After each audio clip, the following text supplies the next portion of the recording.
कुछ देर की खामोशी है, फिर शोर आएगा। आपका वक्त आया है, हमारा दौर आएगा। सभी स्टूडेंट्स के लिए ये मोटिवेशनल लाइंस।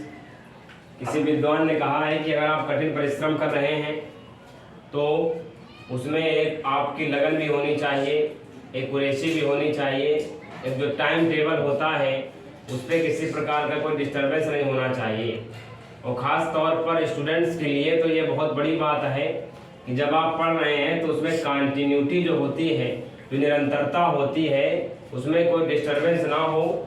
ये बहुत ज़्यादा आप लोगों को ध्यान में रखना पड़ेगा, क्योंकि एक स्टूडेंट्स के लिए या फिर जो भी अपने क्षेत्र में कामयाब होना चाहते हैं, मैंने कभी ये प्रयास प्रतिदिन, चाहे जितनी ज़्यादा समस्याएं हों, चाहे जितनी ज़्यादा ठंडी हो, गर्मी हो, या फिर किसी प्रकार की कोई मानसिक रूप से मुझे कभी महसूस हुआ हो कि आज मैं बहुत ज़्यादा तनाव में हूँ, मैंने कभी अपनी कंटिन्यूटी या प्रतिदिन मैं जो करता हूँ सुबह से लेकर शाम तक पढ़ाने का जो एक प्रकार का टाइम टेबल बना हुआ है, मैंने उसमें कभी बदलाव नहीं किया है।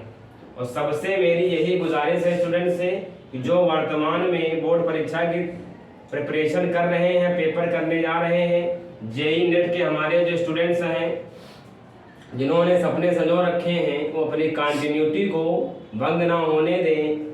एक समय ऐसा आएगा कि आपकी सफलता से आप खुद आत्मसंतुष्टि का अनुभव करेंगे और आपको ऐसा लगेगा कि जो हमने मेहनत की थी वो वास्तविकता में सफल हो गई है। वैसे तो आज की क्लास में कुछ ज़्यादा विशेष नहीं, लेकिन IUPAC नोमेनक्लेचर के जो टॉपिक में साइक्लोएल्केन वाला पोर्शन जो होता है, यानी बेंजीन जैसे जो स्ट्रक्चर्स होते हैं उनको मैंने कवर किया हुआ है। और इसके अलावा अब इसके बाद करना ये है कि बोर्ड परीक्षा से पहले केमिस्ट्री में IUPAC नोमेनक्लेचर और chemistry class 10th 11th 12th के कुछ शॉर्ट टॉपिक्स जो कि केवल और केवल बोर्ड परीक्षा की दृष्टि से महत्वपूर्ण है, उनको ही पढ़ाया जाए, क्योंकि व्यर्थ समय बर्बाद करने से कोई वैल्यू अब होने वाली नहीं है, कोई फायदा नहीं है। आज की चर्चा हमारी साइक्लो स्ट्रक्चर्स पर है, जो कि IUPAC नोमेनक्लेचर का ही पार्ट होता है। अक्सर स्टूडेंट्स को इसमें कुछ विशेषकर समस्याएं आती हैं। एक सीधी संरचना जब बनी होती है तो उसकी IUPAC बनाने में कोई विशेष प्रॉब्लम नहीं होती। आपने क्या किया, नंबर काउंट किए, एक सीधी श्रृंखला गिनी, कितने कार्बन होते हैं गिना, साइड चेन गिना, कौन सा फंक्शनल ग्रुप लगा हुआ उसको गिना। इसके अलावा आपने ये देखा कि डबल बॉन्ड ट्रिपल बॉन्ड कहाँ पे लगा हुआ है। लेकिन स्ट्रक्चर जब बंद होता है, एक क्लोज चेन स्ट्रक्चर होता है, तो उसकी IUPAC बनाने के लिए थोड़ा सा कंफ्यूजन क्रिएट हो जाता है स्टूडेंट्स को। तो आज हम उन्हीं के बारे में चर्चा करेंगे जो कि आपके लिए काफ़ी हेल्पफुल हैं। जेई नेट के IIT के विद्यार्थियों के लिए भी ये महत्वपूर्ण है। तो बात करें अगर हम लोग IUPAC nomenclature of cyclo structures और कॉमन नेम और IUPAC दोनों के बारे में चर्चा होगी। इसे यहाँ पे कंपाउंड लिखा हुआ है, बेंजीन का स्ट्रक्चर बना हुआ है और बेंजीन के ऊपर लगा हुआ है NO2।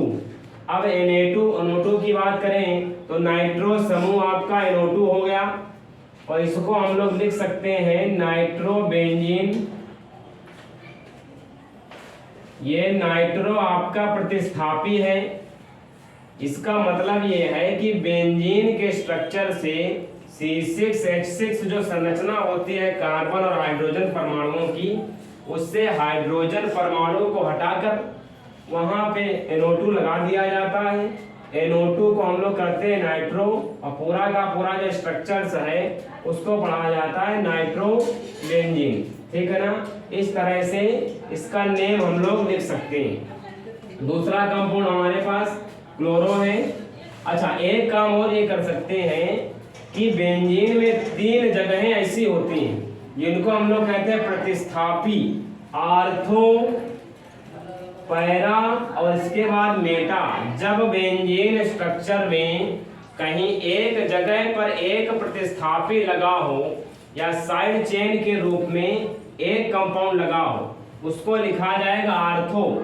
2 बार लग गया तो आर्थो मेटा, 3 बार लग गया तो आर्थो मेटा पैरा। इसका मतलब एक बार लिखा है तो इसको 1 2 3 4 5 और ये 6 इतनी गिनती कर सकते हैं। तो नाइट्रोबेंजीन इसके अलावा ये आर्थो पोजीशन पर लगा हुआ है, 1 पे लगा हुआ है, तो इसको हम लोग क्या लिख सकते हैं 1 नाइट्रोबेंजीन। इसके अलावा आर्थो को शॉर्टकट में ओ लिखा जाता है, आर्थो नाइट्रो बेंजीन। इसका नियम कुछ इस तरह से बनाया जाएगा। अगली बातचीत, Cl लिखा हुआ है, Cl को क्या लिख सकते हैं 1 2 3 4 5 6 6 जगह है, यानी कि 6 बेंजीन वलय, 6 कार्बन 6 हाइड्रोजन, ठीक है ना। 1 क्लोरो बेंजीन और ortho chloro benzene, that's it.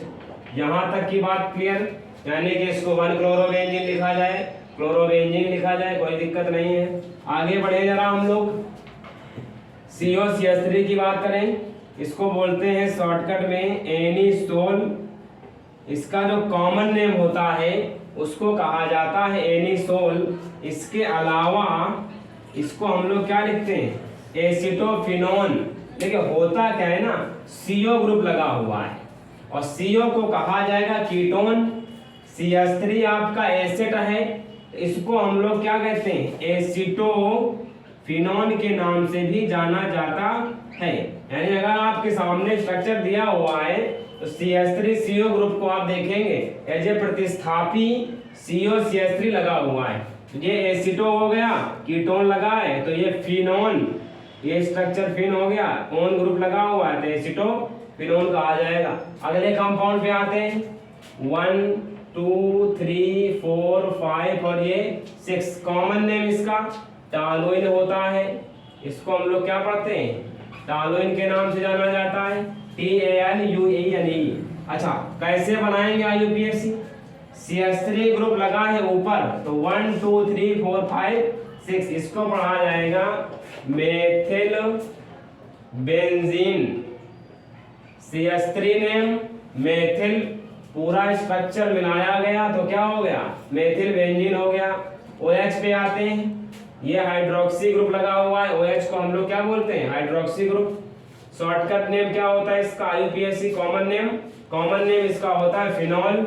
अच्छा उसके अलावा OH को क्या लिखते हैं अभी बताया जस्ट सेकेंड, इसको कहा जाता है हाइड्रोक्सी।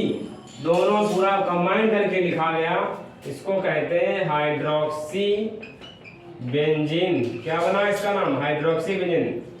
फिनॉल और हाइड्रोक्सी OH बेंजीन पूरा मिला करके हाइड्रोक्सी बेंजीन। नेक्स्ट आते हैं अच्छा इसमें थोड़ा सा याद रखने वाली बात है कि OH भी लगा है CHO भी लगा है, एल्कोहल भी है और एल्डिहाइड भी है। इसको हम लोग लिखते हैं सैलिसिल्डिहाइड, सैलिसिल्डिहाइड कहा जाएगा।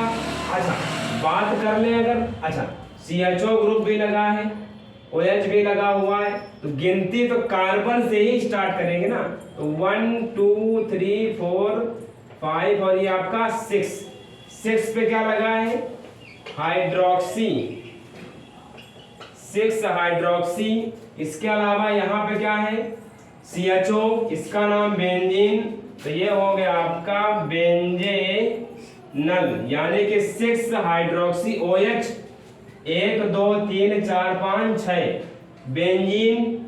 ये स्ट्रक्चर CHO को क्या कहा जाएगा अल 6 हाइड्रोक्सी बेंजेनल। इसके बारे में चर्चा कर ले। COOH कौन सा ग्रुप है, इसको कहेंगे कार्बोक्सिलिक समूह, ठीक है ना। अब गिनती 1 2 3 4 5 6, 1 पे ओइक एसिड, शॉर्टकट नेम क्या होता है इसका बेंजोइक अम्ल। IUPAC name benzoic acid, IUPAC क्या बनेगा इसका कॉमन नेम बेंजोइक एसिड है, IUPAC बनाएंगे तो 1 1 ओइक एसिड बेंजीन, ये आपका बना। इसके अलावा इसको 1 कार्बोक्सिलिक एसिड भी लिख सकते हैं। इसका मतलब अगर आप इसको 1 कार्बोक्सिलिक एसिड बेंजीन लिख दें तो कोई समस्या नहीं होगी। अगला लास्ट कंपाउंड हमारा लिखा हुआ है CHO, 1 2 3 4 5 और ये 6 CHO group aldehyde. Common name इसको कॉमन नेम कहा जाता है बेंजेल्डिहाइड, IUPAC। अच्छा, OH को पढ़ा हाइड्रोक्सी, CHO को कहेंगे एल्डोक्सी, तो 1 एल्डोक्सी, इसका नेम बेंजीन, तो ये हो जाएगा आपका 1 एल्डोक्सी बेंजीन। इसका मतलब सबसे ज्यादा महत्वपूर्ण बात ये कि जेई जो परीक्षा होती है आपकी, नेट की परीक्षा, उसमें ये बहुत बार पूछे गए हैं, ठीक है ना।